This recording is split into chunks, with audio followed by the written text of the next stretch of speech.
Well, Honolulu will join the rest of the country in recognizing the 12th anniversary of the September 11th attacks. Here to explain more about what will be happening today, Mayor Kirk Caldwell joining us here this morning.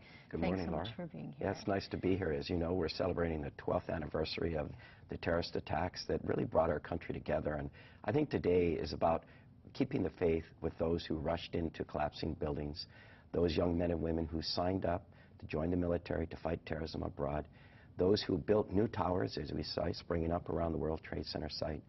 And it's keeping the faith with that young generation who lost their parents, their loved ones, who would be 12 years older than they were when this attack occurred. And we do it at Tamarind Square today at noon. And it's open to the public. We invite people to come. We're going to have the police officers, firefighters, EMS personnel, the Royal Hawaiian Band.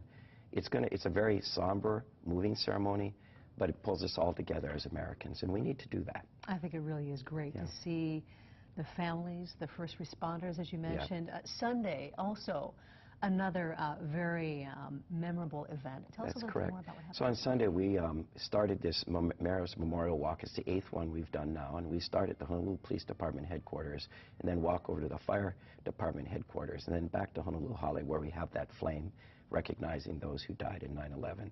And at each place, speeches are given by the police chief, the fire chief, and then me as mayor. And it's a very moving ceremony. Many people walk with us, some in wheelchairs, some on crutches, young and old families. And again, it reminds all of us that our first responders make us the safest big city in America.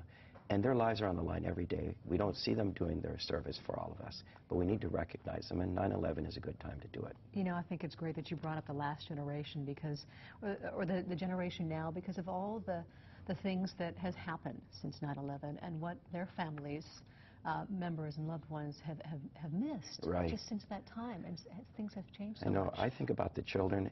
12 years ago, if someone is just 1 year old, they're 12 years old now. At 13, they don't remember the mother or father that they lost. Those who are 12 are now 24.